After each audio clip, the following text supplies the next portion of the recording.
Sir Shri P J Vincent അങ്ങനെ ഇതൊരു ശ്രീ മോഹൻ വർഗീസ് പറഞ്ഞതുപോലെ ഇതൊരു തുടക്കമായി കരുതാം. കാരണം ഇനിയും ഒരുപാട് ഭീകരർ പല മണ്ണുകളിലായി ഉണ്ട്, നമുക്കെതിരെ പ്രവർത്തിച്ചവരൊക്കെ.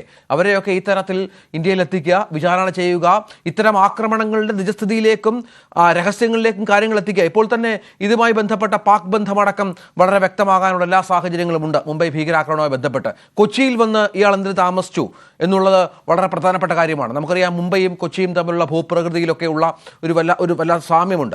ഇവിടെയും ഭീകരാക്രമണങ്ങൾ നടത്താൻ ഇയാൾ പദ്ധതി ഇട്ടിരുന്നു. അങ്ങനെ അനവധി കാര്യങ്ങൾ പുറത്തു വരേണ്ടതുണ്ട്. അതിനൊരു തുടക്കമായി ഇന്ത്യക്കെതിരെ നടക്കുന്ന ഇത്തരം ഓപ്പറേഷൻസിന് ശേഷം പല രാജ്യങ്ങളിലും അഭയം തേടുന്നവരെ ഇന്ത്യയിലേക്ക് എത്തിക്കാനുള്ള ശ്രമത്തിന്റെ അല്ലെങ്കിൽ അതിന്റെ വിജയത്തിന്റെ തുടക്കമായി ഇത് കാണാൻ സാധിക്കുമോ ശ്രീ പി ജെ വിൻസെന്റ്? തീർച്ചയായിട്ടും ഇത് ഇന്ത്യയുടെ രാഷ്ട്രീയ വിജയമാണ്. അമേരിക്കയിൽ ഉണ്ടായിട്ടുള്ള നിയമപരമായിട്ടുള്ള ഒരു വിജയവും ഇതിന്റെ പിന്നിലുണ്ട്. ഇപ്പൊ 2008 മുംബൈ ആക്രമണം സാഗര ഭീകരതയുടെ ലക്ഷണമൊത്ത മാതൃകയായിരുന്നു.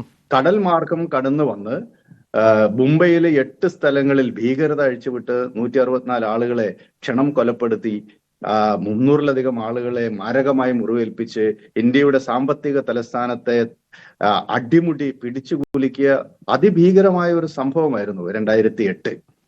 അപ്പോൾ ഈ ഭീകരത സംബന്ധിച്ചുള്ള ഇന്ത്യൻ നറേറ്റീവ്, പാകിസ്ഥാനിൽ നിന്ന് ട്രെയിനിങ് കഴിച്ച ഏതാനും ഭീകരരെ ഇന്ത്യയിലേക്ക് കടത്തിവിടുന്നു, അവർ ഇന്ത്യയിൽ വന്ന് ബോംബ് സ്ഫോടനങ്ങളും ആക്രമണങ്ങളും നടത്തുന്നു എന്നത് പാകിസ്ഥാനെ സംബന്ധിച്ചിടത്തോളം അവര് ഞങ്ങളുടെ നിയന്ത്രണത്തിലല്ല ഇവർ എന്ന വാദമാണ് ഉന്നയിച്ചുകൊണ്ടിരുന്നത്. പക്ഷേ ഭാരതം കൃത്യമായി പറയുന്നത് ഇത് പാകിസ്ഥാന്റെ രാഷ്ട്രീയ തീരുമാനത്തിന്റെ ഭാഗമായി പാകിസ്ഥാൻ മിലിറ്ററിയും ഇന്റർ സർവീസ് ഇന്റലിജൻസും ചേർന്ന് സംഘടിപ്പിക്കുന്ന ഭീകരാക്രമണങ്ങളാണ്.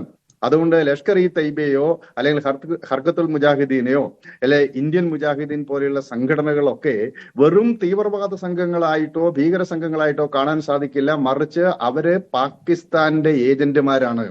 അവർ പാകിസ്ഥാൻ പോറ്റി വളർത്തുന്ന ഇന്ത്യക്കെതിരെ യുദ്ധം നടത്തുന്നതിന് വേണ്ടി പാകിസ്ഥാന്റെ ഒരു സൈനിക ദളമായി പ്രവർത്തിക്കുന്നവരാണ് എന്ന ഇന്ത്യയുടെ വാദം ലോകം ഇതിനു മുമ്പ് അംഗീകരിച്ചിരുന്നില്ല.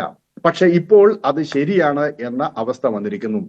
ഡേവിഡ് കോൾമാൻ ഹെഡ്ലി അഥവാ ദാവൂദ് ഗിലാനി എന്ന ആളും അതുപോലെ ഈ തഹവൂർ ഹുസൈൻ റാണയും ആണ് ഈ മുംബൈ ആക്രമണത്തിന് ആവശ്യമായിട്ടുള്ള തൃണമൂല തലത്തിൽ വിവരങ്ങൾ ശേഖരിച്ചു കൊടുക്കുകയും അന്താരാഷ്ട്ര തലത്തിൽ ഇതിനെ കോർഡിനേറ്റ് ചെയ്യുകയും ചെയ്തത്. ഇപ്പോൾ ഇന്ത്യയിലെ അതിർത്തി മേഖലയിൽ ബാറ്റ് എന്ന് പറയുന്ന സംഘമുണ്ട്, ബോർഡർ ആക്ഷൻ ഫോഴ്സ്. അതായത് പിന്നിൽ പാകിസ്ഥാൻ സൈന്യം നിൽക്കുകയും മുന്നിൽ ഈ ട്രെയിൻ ചെയ്തിട്ടുള്ള ഭീകരവാദികളെ അതിർത്തി കടത്തിവിട്ട് ഇന്ത്യ ആക്രമിക്കുന്ന രീതിയാണ്. അതേസമയം പാകിസ്ഥാൻ പട്ടാളത്തിൽ ജോലി ചെയ്യുകയും പിന്നീട് പട്ടാളത്തിൽ റിട്ടയർ ചെയ്തതുമായിട്ടുള്ള ആളുകൾ ആഗോള അടിസ്ഥാനത്തിൽ പ്രത്യേകിച്ച് യൂറോപ്പ്, അമേരിക്കൻ രാജ്യങ്ങളിലേക്ക് കുടിയേറി പാകിസ്ഥാന് വേണ്ടിയിട്ട് ഇന്ത്യക്കെതിരായിട്ടുള്ള ഭീകര പ്രവർത്തനങ്ങളെ സംഘടിപ്പിക്കുകയും കോർഡിനേറ്റ് ചെയ്യുകയും ചെയ്യുന്നു. അത്തരം സംഘങ്ങൾ അബ്ദാലിയൻസ് എന്ന പേരിലാണ് അറിയപ്പെടുന്നത്. ഈ അബ്ദാലിയൻസ് ഗ്രൂപ്പ് ഒരു യാഥാർത്ഥ്യമാണ്. ഇന്ത്യ നിരന്തരമായി അന്താരാഷ്ട്ര വേദികളിൽ ഉന്നയിക്കുന്ന ഒരു കാര്യമാണ്. എന്തുകൊണ്ടാണ് ഡേവിഡ് കോൾമാൻ ഹെഡ്ലിക്കും തഹവൂർ റാണയ്ക്കും ബോംബെയിൽ വന്ന് അക്രമം നടത്തേണ്ടുന്ന മേഖലകളെല്ലാം കണ്ട് തിരിച്ചു പോകാൻ സാധിച്ചത്? കാരണം അവർ അമേരിക്കൻ പൗരനും കനേഡിയൻ പൗരന്മാരുമായതുകൊണ്ടാണ്. ഒരു പാകിസ്ഥാൻ പൗരന് ഇന്ത്യയിൽ വന്നത് ചെയ്യാൻ സാധിക്കില്ല. അതുകൊണ്ട് 1997 റാണ കാനഡയിലേക്ക് പോകുന്നു. 2001 അവിടെ പൂർണ്ണമായിട്ടുള്ള 2005 ഈ ഭീകരാക്രമണവുമായി ബന്ധപ്പെട്ട ഗൂഢാലോചന ആരംഭിച്ചത് എന്നാണ് NIA ഒക്കെ വ്യക്തമാക്കുന്ന ഒരു പ്രധാനപ്പെട്ട കാര്യം. അപ്പോൾ ഇതിന്റെ ഭാഗമായി തന്നെയാണ് ഈ പൗരത്വം സ്വീകരിച്ചത് എന്നുള്ളതാണ്. തീർച്ചയായിട്ടും അതെ. ഈ കാനഡയിൽ നിന്ന് അദ്ദേഹം ചിക്കാഗോയിൽ വന്നിട്ട് ഒരു ഇമിഗ്രേഷൻ ഏജൻസി നടക്കുകയാണല്ലോ. അപ്പോൾ ഇവര് സാധാരണഗതിയിൽ ഇൻഡോക്ട്രിനേറ്റഡ് ആയിട്ടുള്ള ഏതെങ്കിലും ഒരു സാധാരണ ഭീകരവാദിയെ പോലെയല്ല. ഇവര് സമൂഹത്തിന്റെ ഉന്നത നിലയിൽ പ്രവർത്തിക്കുന്നവരാണ്. ഡോക്ടർമാർ, എഞ്ചിനീയർമാർ, അങ്ങനെ ഹൈ പ്രൊഫൈലായി ആയിട്ട് ജീവിക്കുന്ന ആളുകളാണ്. അവരുടെ അന്താരാഷ്ട്ര ബന്ധങ്ങൾ, വിശാലമായ ബന്ധങ്ങളാണ് അവർക്കുള്ളത്. മാത്രവുമല്ല അവർക്ക് ഒരു റെസ്പെക്റ്റഡ് സിറ്റിസൺ, ഒരു ഇന്റലക്ട് അല്ലെങ്കിൽ ഒരു ഡോക്ടർ, എഞ്ചിനീയർ, ടെക്നോക്രാറ്റ് എന്നൊക്കെയുള്ള വലിയ ഒരു ആവരണം അവർക്കുണ്ട്. ഇതെല്ലാം മറയാക്കി അന്താരാഷ്ട്ര തലത്തിൽ ഈ ഭീകരതയെ കോർഡിനേറ്റ് ചെയ്യുന്നു.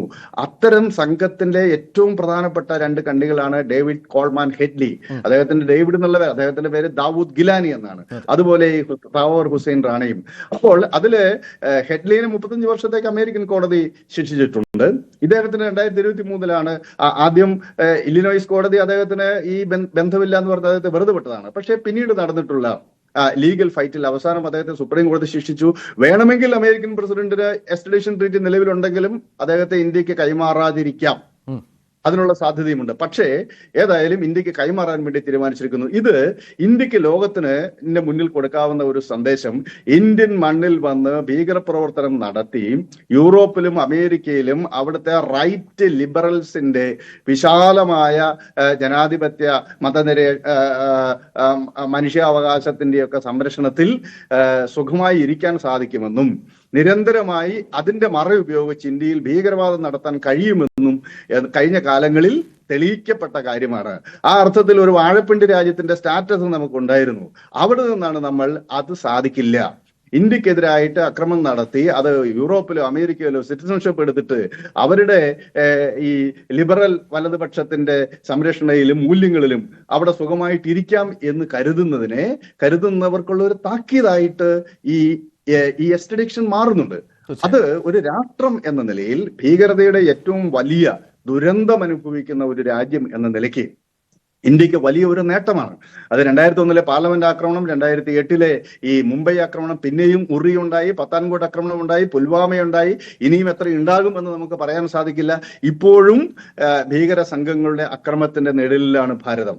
അതിൽ കൊച്ചിയിൽ വന്നത് വലിയ ഭീഷണിയാണ് കേരളത്തെ സംബന്ധിച്ചിടത്തോളം. കാരണം ഈ മുംബൈയിൽ ഉണ്ടായത് സാഗര ഭീകരതയാണ്. മാത്രം ഈ അതിർത്തി കടന്നു വരുന്നതിൽ നിന്ന് വ്യത്യസ്തമായി കടൽമാർഗം അക്രമം നടത്തി വലിയ നാശനഷ്ടം ഉണ്ടാക്കാൻ പറ്റുമെന്നുള്ളതാണ്. സമാനമായ രീതിയിൽ കൊച്ചിയിൽ സംഭവിച്ചാൽ അവിടെ തന്ത്രപ്രധാനമായ എത്രയോ സ്ഥാപനങ്ങളാണ് കൊച്ചിയിൽ പ്രവർത്തിക്കുന്നത്. അതുകൊണ്ട് കൊച്ചിയിലും അതിനുള്ള സാധ്യതയുണ്ട്. അപ്പോൾ ഇത്തരത്തിലുള്ള ആളുകൾ അന്താരാഷ്ട്ര തലത്തിൽ വിവരങ്ങൾ ശേഖരിക്കുകയും അവരുടെ ഹൈ പ്രൊഫൈൽ സ്റ്റാറ്റസ് ഉപയോഗിച്ച് തീവ്രവാദത്തെ അന്താരാഷ്ട്ര തലത്തിൽ കോർഡിനേറ്റ് ചെയ്യുന്നു, ഇന്ത്യക്കെതിരായിട്ട് പ്രയോഗിക്കുന്നു. അപ്പോൾ അത് ഇനി നടക്കില്ല എന്ന വ്യക്തമായ ഒരു സൂചന നൽകാൻ ഇത് കഴിഞ്ഞിട്ടുണ്ട്. ഇനി തുടർന്ന് അങ്ങോട്ടും ഇത്തരം കാര്യങ്ങളിൽ ശക്തമായ ഇടപെടൽ തീർച്ചയായും വളരെ പ്രധാനപ്പെട്ട ഒരു നിരീക്ഷണമാണ്. തിരിച്ചു വരാം അതിഥികളിലേക്ക് വളരെ പെട്ടെന്ന് ഒരു ചെറിയ ഇടവേളയ്ക്ക് ശേഷം.